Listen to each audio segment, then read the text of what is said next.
عليكم ورحمة الله وبركاته. ازيكم عاملين ايه؟ يا رب تكونوا بخير. النهاردة هنعمل مع بعض الكوارع. هنعملها بطريقة سهلة وبسيطة، سواء هنعملها على فتة او طاجن ورق العنب. اول حاجة كده معانا الكوارع، تكون كوارع حلوة كده، بتجيبيها بقى من حد موثوق منه وبيكون مقطعها لك كويس. اول حاجة انا هرش عليها دقيق واغسلها كويس بالدقيق والملح، عشان اي زفارة او اي حاجة تروح منه. كده انا حطيت دقيق، هحط رشة ملح وهغسل بيها كويس الكوارع بتاعتنا دي، وهرجع معاكم تاني بعد ما غسلتها كويس كده بالدقيق ونضفتها كويس بالدقيق والملح واتغطت كلها بالدقيق كده. ممكن اغسلها على طول، انا هسيبها بس حوالي 10 دقايق ربع ساعة كده متغطية بالدقيق، وبعد كده اشطفها. بعد ما انا شطفتها كويس كده حطيتها في مية. بعد ما شطفتها كويس جدا حطيتها في مية وانزل عليها قد نص كوباية خل وليمونة. الخل عشان لو في اي زفارة او حاجة، وبيساعد كمان على السوا. وهركنهم بقى كده حوالي نص ساعة او ساعة بالكتير، وبعد كده ارجع علشان نسويها مع بعض. خلاص كده اهو بالمنظر ده. هسيبها بقى تتنقع شوية وبعد كده نسويها. دلوقتي بقى بعد ما نقعت الكوارع بتاعتي في الخل والليمون قعدت حوالي نص ساعة او اكتر، صفيتها دلوقتي كويس وفي حلة سخنة هنزل بقى بيها تاخد صدمة كده.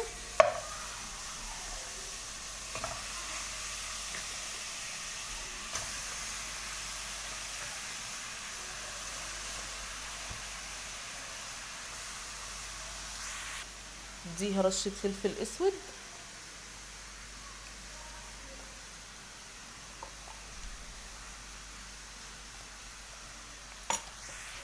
ورشة بهارات مشكلة، واقلبهم بقى. انا هسيبها بقى تاخد الصدمة بتاعتها، وهتنزل طبعا مية وتنشف. هستناها اما تنشف وبعد كده عشان اضيف لها المية اهي. بعد ما قلبتها كده والمية بتاعتها اللي نزلتها نشفت، هنزل بقى عليها بمية سخنة تغطيها واسيبها تاخد غلوة. دلوقتي هي خدت غلوة، هصفي بقى المية دي ونرجع تاني على النار. بعد ما رجعت بيها على النار تاني، مجهزة انا بقى معايا فص ثوم، ورقتين لورا، 3 فصوص مستكة اهم تحت الثوم، و4 فصوص حبهان، وبصلاية صغيرة شقها 4، وطماطماية. وهنزل بقى بالمية السخنة. هنزل بقى كده بالمية السخنة برضو غطيها. هنزل بقى عليها بمعلقة صغيرة من السكر عشان تسرع السوا، فلفل اسود، كمون، بهارات مشكلة، واقلبهم بقى كويس. واول ما هتغلي هسيبها بقى تستوي على نار هادية. اما بتسويها على نار هادية بتستوي اسرع وما بتاخدش وقت زي ما الحاجة بتستوي على نار عالية كده. بقى انا هغطي عليهم واسيبهم، اول ما هتغلي هوطي عليها النار. انا عقبال ما الكوارع تستوي انا جايبة كرنباية هقطعها لحد ما وحاطة مية تغلي لحد ما اخلص. اهو اول ما الميه اللي انا حطاها علشان اسلق فيها ورق الكرنب غليت، حطيت عليها معلقتين صغيرين من الملح ومعلقه صغيره من الكمون، وانزل بالورق كده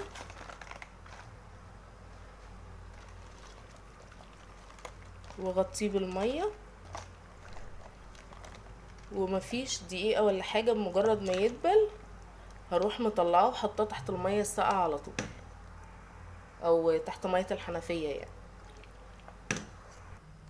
بعد ما سلقناه وشطفناه تحت الميه اللي الجاريه، هبتدي بقى امسك كل ورقه كده اتنيها نصين واقطع والمها كده بالمنظر ده،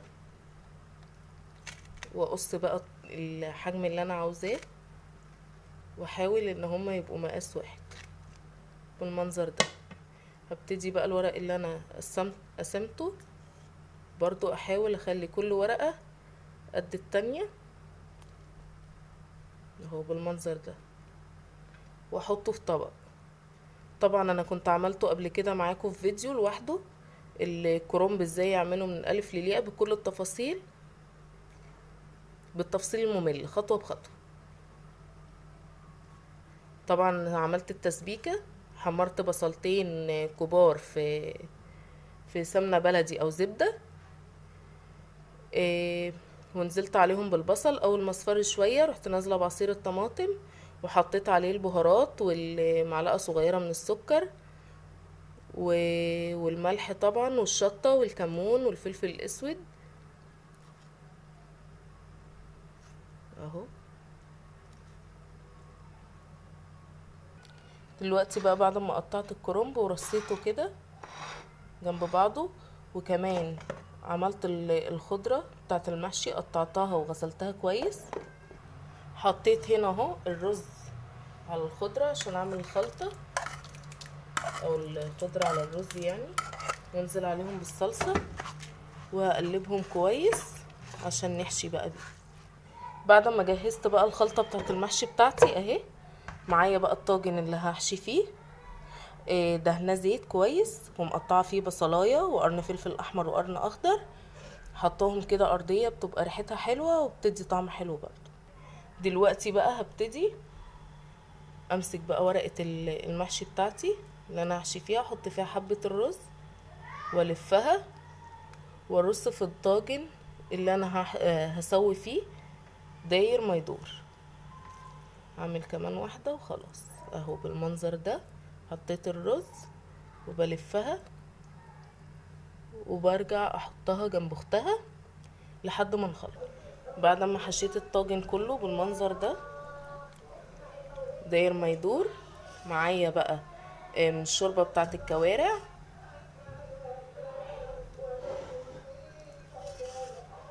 هاخد معلقتين من الصلصه احطهم عليها، وممكن ما تحطهمش عادي، بس انا هحطهم علشان يدوا لون احمر شويه للمحشي. بعد كده بقى انا هسقي الكرنب بتاعي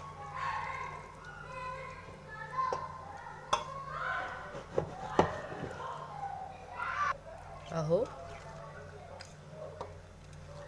بس ايه واوسع كده علشان الشوربه تدخل وتنزل تحت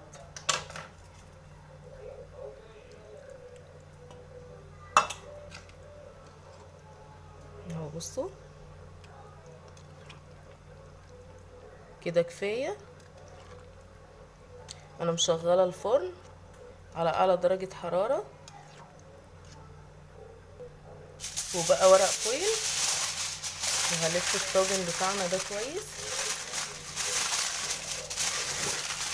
اهو بالمنظر ده، واروح مدخلاه الفرن ياخد وقته. واحطه في الاول نص ساعه لحد ما يغلي على الصاجه من تحت، واول ما يبتدي يغلي ويتشرب هروح موطيه عليه النار اهو. الكرشه اهي استوت خلاص. هحط بقى الملح وهسيبها بقى تغلي شويه، وبعد كده هطفي عليها، هسيبها بس تاخد غلوة كده بعد ما حطيت الملح واطفي عليها كده. بقى بعد ما طلعتها بعد ما خدت غلوة واستوت وبقت حلوة جدا اهي. عايزة بقى ممكن تقدميها كده مع الشوربة والفتة او المحشي اللي انتي هتقدميه جنبها. وممكن بقى انا هدهنها صلصة وهدخلها تحت الشواية تاخد لون ونقدمها بعد كده كده. هو حاجة بسيطة خالص تاخد لون بس ونقدمها.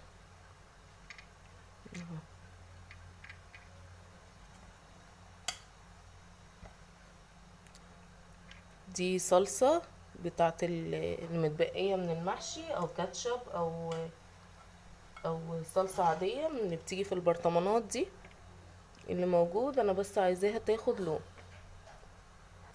كده. بقى ادخلها تحت الشواية كام دقيقة بس تاخد لون وبعد كده نقدمها مع بعض. اهو بقى كده الكوارع اهي بعد ما طلعت من الفرن خدت اديناها بس لون، مستوية وريحتها جميلة جدا، مفيش ريحة زفارة ولا اي حاجة، ومستوية حلوة قوي. لو لقيتيها تغيب معاكي في السوا بعد ما حطيتي معلقة صغيرة سكر ممكن تحطي نويتين من النوى بتاع البلح. وهي كده كده الكوارع ما تقلقيش بتاخد سوا. ممكن تديها غلوة على بيات وتكمليها تاني يوم بيكون سواها اسرع. وهو بقى كده شكل الطاجن بتاعنا بعد ما استوى فظيع وريحته فظيعة. والكوارع كده عملنا طاجن محشي كرنب مع الكوارع بطريقة سهلة وبسيطة جدا. يا رب تكون عجبتكم، يا رب الفيديو بتاع النهاردة يكون عجبكم. ولو الفيديو عجبكم ما تنسوش الدعم، اللايك والشير والسبسكرايب، ما تنسيش تفعلي الجرس عشان يوصلك كل جديد. والسلام عليكم ورحمة الله وبركاته. كانت معاكم عبير الجندي.